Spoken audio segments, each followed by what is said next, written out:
Timeline, 5000 ans d'histoire, Richard Fremder. Nous sommes en plein cœur de Berlin.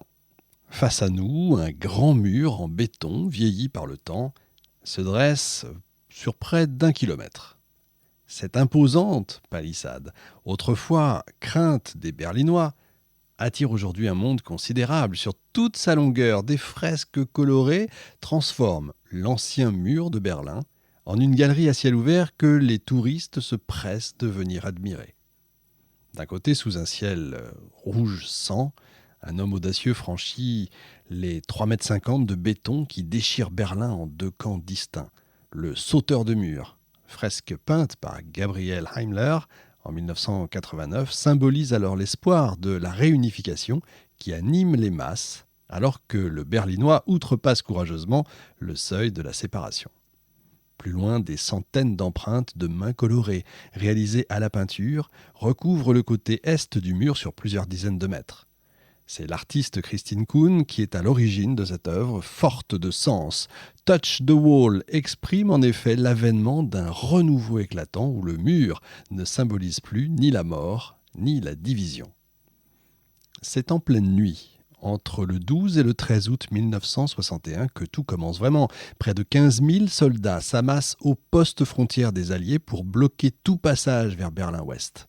Au petit matin, alors que les habitants se réveillent dans l'ignorance totale de ce qui vient d'arriver, une frontière de barbelés et de barrières est érigée en travers de la ville, du nord au sud.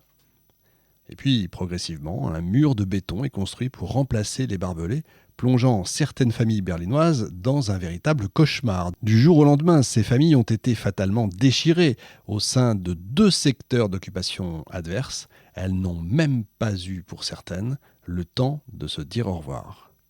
Le 16 août, 3 jours plus tard, le maire de Berlin, Willy Brandt, réunit 300 000 personnes devant le mur en signe de protestation, mais rien n'y fait.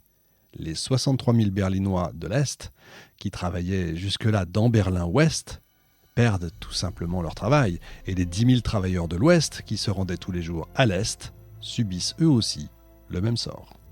Le 24 août, la première tentative d'évasion échoue, dans le sang, lorsqu'un civil est abattu par la police de la route tandis qu'il tentait de passer la frontière.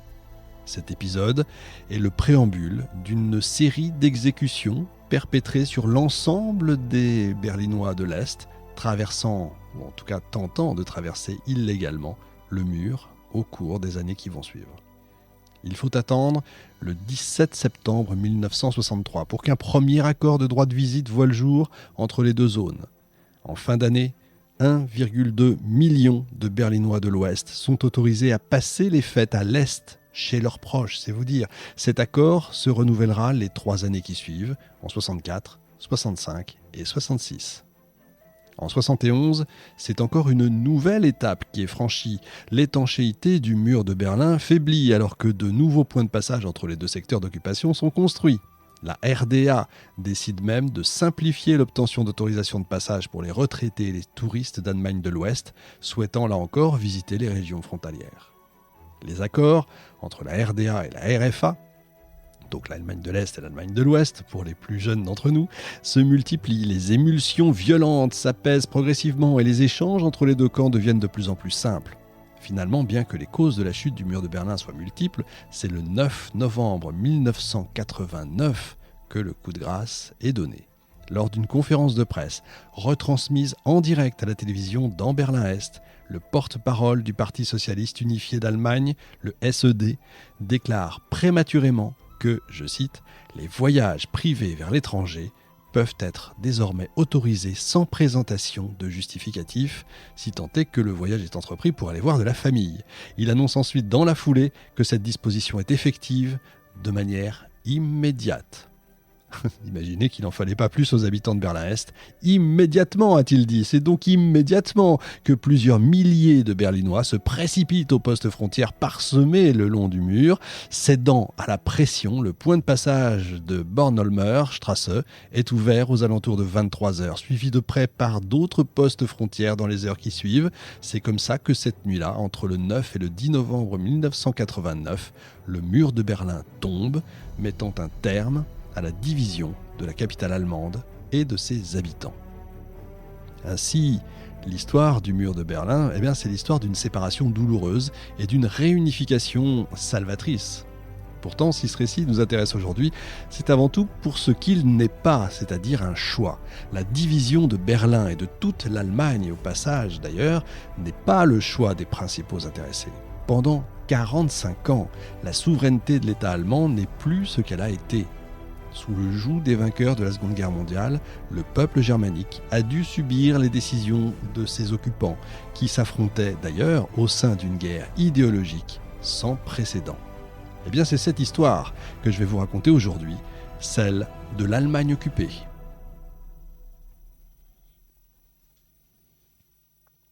Tout commence au début de l'année 1945. La guerre suit encore son cours, c'est vrai, mais déjà, un vent de victoire souffle à l'ouest. Les Alliés sont sur le point de triompher, ils le savent, et donc ils commencent immédiatement à anticiper l'étape d'après.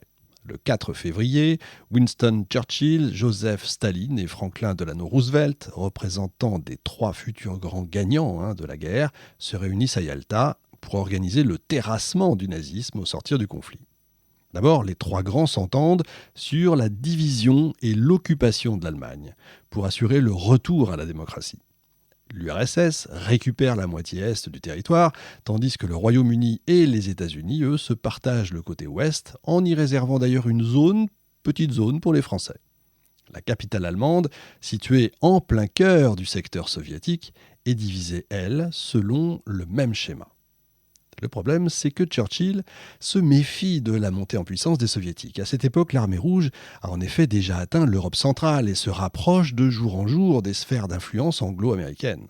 Les troupes anglaises et américaines, elles, sont de leur côté toujours bloquées sur le territoire français.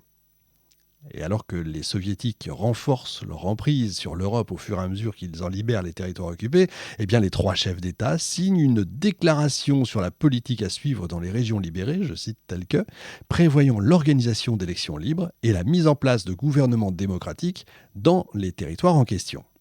Et voilà Churchill rassuré pour le coup.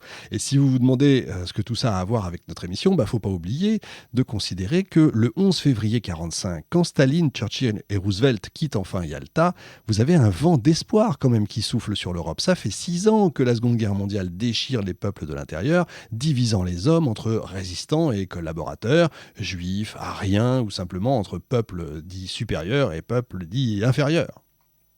La collaboration des 3 nations victorieuses de la guerre au sein de la conférence de Yalta apparaît du coup comme la fondation d'une entente providentielle qui apaiserait l'Europe et réunifierait ses peuples. Le 25 avril, le projet même de l'Organisation des Nations Unies, commencé par les États-Unis, voit le jour. Et selon la logique en marche, l'occupation de l'Allemagne elle-même, bien que divisée en 4 zones distinctes, devait être le point de départ, tout simplement, d'une reconstruction libre et démocratique de l'État germanique. Et pourtant, vous le savez aussi bien que moi, ça n'a pas été vraiment le cas. Le 8 mai 1945, l'Allemagne capitule, ça y est, c'est officiel, la guerre est finie et les Alliés sont vainqueurs. En Europe, évidemment, vous savez que face au Japon, il faudra attendre encore un peu le 2 septembre. Du 17 juillet au 2 août, la dernière grande conférence interalliée se tient donc à Potsdam, près de Berlin. Staline représente toujours l'URSS évidemment. Harry Truman remplace le défunt Franklin Roosevelt à la tête des États-Unis et Clement Attlee a succédé à Winston Churchill, vaincu aux élections récentes, élections législatives britanniques. L'heure devrait être à la fête. Entre la défaite du nazisme et les modalités de la reconstruction démocratique de l'Europe qui a été décidée à Yalta, vous allez me dire, les choses vont vite s'enchaîner pour le mieux. Pourtant, pendant la conférence de Potsdam, le ton n'est pas vraiment cordial. Une tension est palpable entre les 3 grands vainqueurs qui semblent se méfier plus que jamais les uns des autres. D'un côté, les soviétiques ont le vent en poupe. L'armée rouge occupe déjà l'entièreté de l'Europe centrale, l'Allemagne orientale et une partie de l'Autriche. C'est quand même un avantage majeur pour l'URSS, et ça n'échappe pas à Staline qui en profite pour imposer un gouvernement communiste dans les pays libérés par son armée. Impuissants, les États-Unis et le Royaume-Uni sont dans l'impossibilité de contester et ils perdent tout contrôle sur les élections organisées dans ces territoires. La guerre est donc à peine terminée que déjà les accords de Yalta s'effritent. Quid des élections libres sur lesquelles les Alliés s'étaient mis d'accord 6 mois plus tôt ? Timeline, 5000 ans d'histoire, Richard Fremder.